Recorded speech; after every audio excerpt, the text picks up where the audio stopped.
Praise Lord दोस्तों, आज हम मध्य प्रदेश के पचमढ़ी से आपसे बातचीत कर रहे हैं। ये बहुत ही खूबसूरत नज़ारा जो पचमढ़ी का है, और पचमढ़ी का मतलब होता है 5 गुफाएं। This is one of the beautiful place in the centre of India. Bharat के मध्य का ये बहुत ही खूबसूरत स्थान है। वी इंजॉयड हियर, हमें बहुत अच्छा लगा यहाँ पर। और आज ज़रूर से एक आयत आपके बीच में रखना चाहता हूँ। परमेश्वर का वचन कहता है नीति वचन की पुस्तक में कि जो बार बार डांटे जाने पर हट करता है वो अचानक नाश हो जाता है। हालेलुया। इस रास्ते पर हम जहाँ जहाँ आ रहे थे हमने देखा हॉर्न प्लीज़ बी केयरफुल, अलग अलग जगह लिखा हुआ है कि सावधानी बरतें, अच्छे से अपनी गाड़ी चलाएं।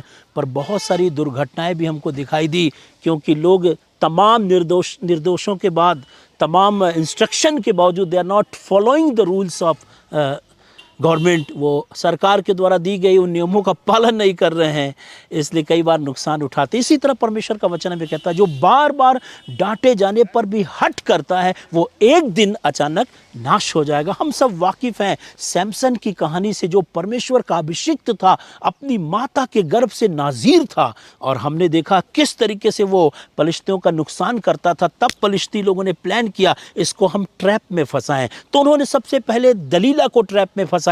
दलीला को मनी ट्रैप दिया और दलीला को बोला तुम इसको फंसाओ, यानी तुम हनी ट्रैप करो, और दोनों काम हो जाए ताकि पलिश्ती जीत जाएं। और हम क्या देखते हैं, 3 बार दलीला ने सैमसन को चैलेंज किया, 3 बार उसको फुसलाने की कोशिश की, 3 बार उसके ऊपर हमला कराने की कोशिश की। और यहाँ सैमसन जो परमेश्वर का अभिषिक्त था, 3 बार उसके साथ हट करता गया और 3 बार बच भी गया वो अपनी ताकत की वजह से, उस अभिषेक की वजह से। पर आपको मालूम है चौथी बार ऐसा हुआ कि फाइनली दलीला ने उससे ऐसी जिद की, ऐसे उसका जिद किया, उसको इतना फुसलाया, इतना प्रेशर डाला, कलाम में लिखा है, और उसके नाकों में दम आ गया। और तब सैमसन ने अपने बड़े बल का भेद दलीला को बता दिया। दलीला का मतलब होता है संसार। संसार हमारे उस बड़े बल के भेद को जानना चाहता है और हमारा नुकसान करना चाहता। फाइनली हम क्या देखते हैं कि सैमसन के सर के ऊपर छुरा चल गया and he lost his power, उसने अपनी ताकत को खो दिया। और तब फाइनल चौथी बार दलीला ने फिर से पलिश्तियों को बुलाया और वो कहने लगी तुम्हारे सामने चुनौती है। और सैमसन सोचने लगा मैं पहले के समान उठूंगा, छटकारूंगा, लड़ूंगा, जीत जाऊंगा। पर जब उसने कोशिश की वो नाकाम हो गया। कलाम में लिखा उसको पता भी ना चला कि परमेश्वर का आत्मा उसके पास से चला गया था। हालेलुया। ये मस्ती करना, ये जिद करना, बार बार खुदा के इंस्ट्रक्शन को ना मानना कई बार हमको भी ऐसी मुसीबत में डाल देता है। Finally he lost everything. पलिश्तियों ने पकड़ के लिखा उसकी दोनों आंखें फोड़ दी। He lost his vision. अब वो लोगों के लिए तमाशा करने लगा जो लोगों का तमाशा उड़ाया करता था।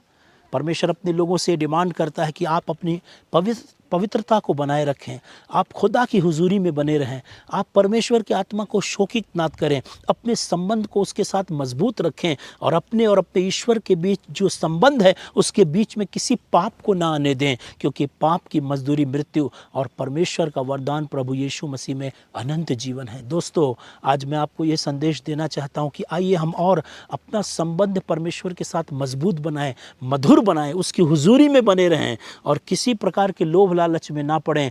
खुदा की ताकत को लें जो मुझे सामर्थ देता है, उसमें मैं सब कुछ कर सकता हूँ। हालेलुया।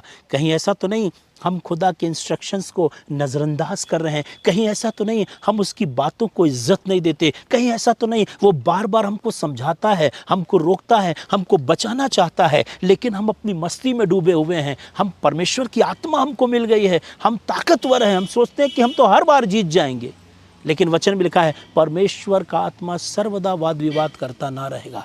जब हम इन संदेशों को सुन रहे हैं, परमेश्वर चाहता है हम वापस खुदा के पास जाएं और अपने संबंध को मजबूत करें, परमेश्वर के बलवंत हाथ के नीचे दीनता से बने रहें, ताकि उचित समय पर परमेश्वर हमको बढ़ाता चला जाए। प्रभु आप सबको बड़ी बरकत और आशीष दीजिए। बड़ी सिंसियर होके, गंभीरता के साथ, बहुत ही परमेश्वर की उपस्थिति में जाकर अपने संबंध को उसके साथ मजबूत करिए, ताकि आप इस संसार के अंदर एक विजयी जीवन व्यतीत कर सकें और हर दिन परमेश्वर के साथ आप जय के उत्सव में एंजॉय कर सकें।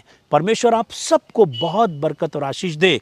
जिस तरह सैमसन ने अपना सब कुछ खो दिया, माता के गर्भ से अभिषिक्त था। शैमुएल ने नहीं खोया, वो भी माता के गर्भ से अभिषिक्त था। उसने अपने उस अभिषेक की रखवाली की, उसने अपने उस पवित्रता को कायम रखा। लेकिन सैमसन ने अपने अभिषेक को खो दिया और अपनी पवित्रता को भी खो दी। आज प्रभु चाहता हम अपनी पवित्रता में बरकरार रहें और उसकी सेवा करते रहें और उसका राज्य हमारे द्वारा बढ़ता चला जाए। परमेश्वर आप सबको बहुत बरकत और आशीष दे। यदि वो संदेश जिससे आप बरकत पाते हैं, आप चाहते हैं कि जैसे आप आशीष पाए हैं और भी आएँ, तो ज़रूर किसी के साथ बांटिए ताकि वो भी ब्लेस्ड हो सके। अगले वीडियो में फिर आपसे मुलाकात होगी। God bless you.